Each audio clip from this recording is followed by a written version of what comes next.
Good afternoon, everybody. One more time, good afternoon. Happy to be one with you again. Thank you for the invitation to be part of this team of panel talking about crew welfare and resilience. I just want to check, how many of you, raise your hand, are interested to improve the crew well-being in your company? Wonderful. It's in everybody's agenda. So let's talk about it.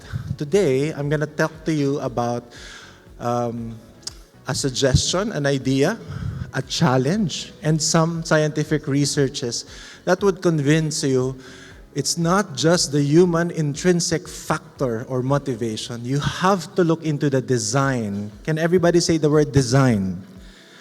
We need to be designing the healthy lifestyle of our seafarers. So the design from World Health Organization is health is multifactorial: physical, mental, social well-being, and not merely the absence of disease or infirmity. In my wholeness, holistic practice, I look at the human person as a whole. The person has a body, the person has feelings, the person misses his family, the person gets fatigued, the person has some beliefs, whether we are in the same beliefs or not, but we do, and everything is connected, everyone is connected. I'm happy that in this room, we are decision makers here. We can make actions if we want to, if it's really in your agenda. So, here's my proposal and my idea. Designing a healthy lifestyle is deliberate and intentional. It doesn't just happen naturally. There has to be an effort.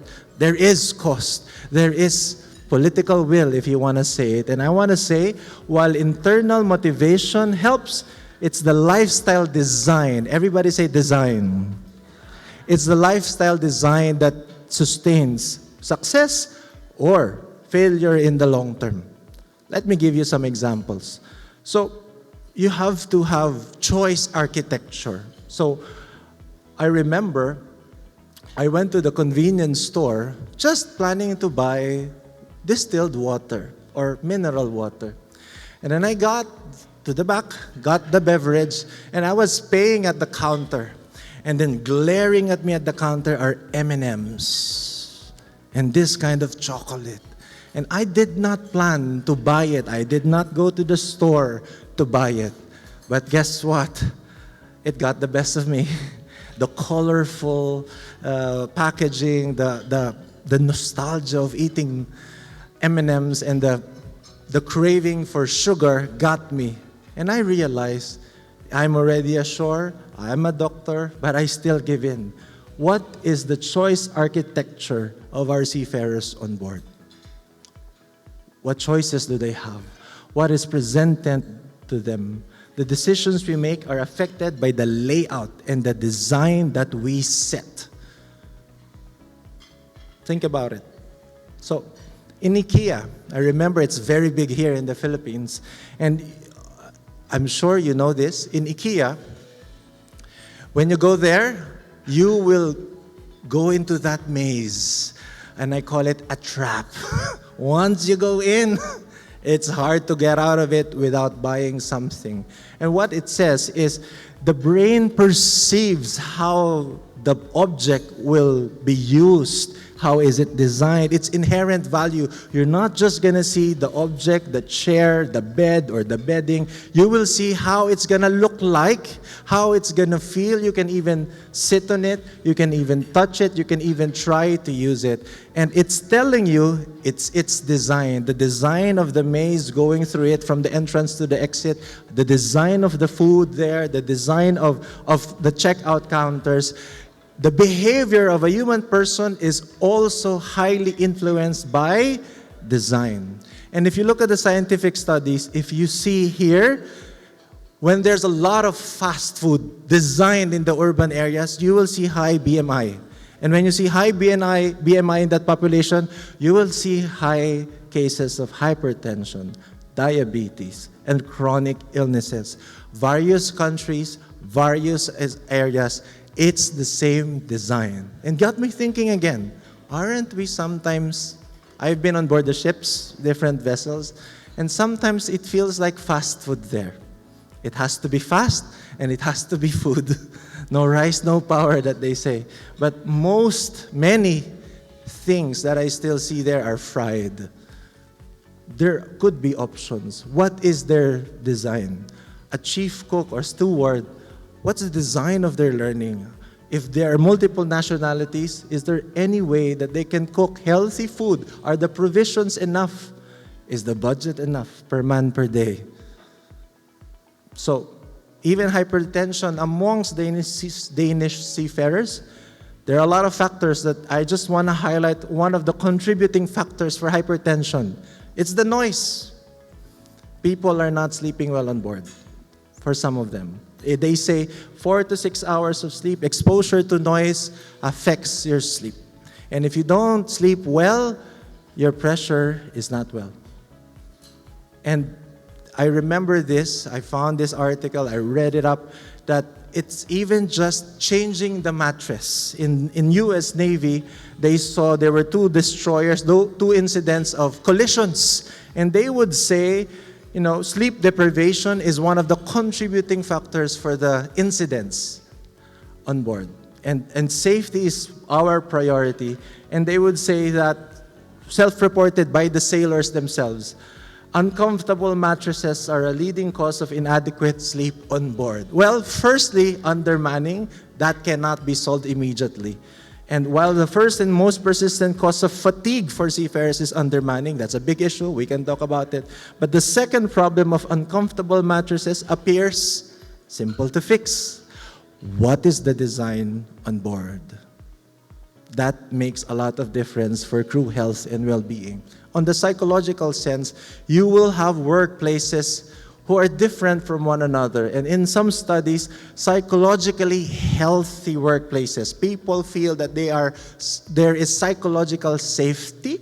You will see less stress, you will see more productivity, you will also see less attrition.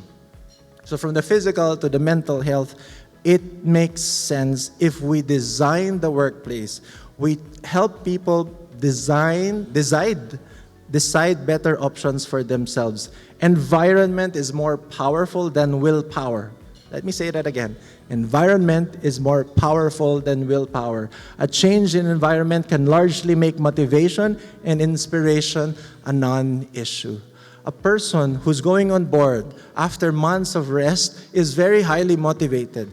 But over time, 6 months, 7 months, the motivation can go down.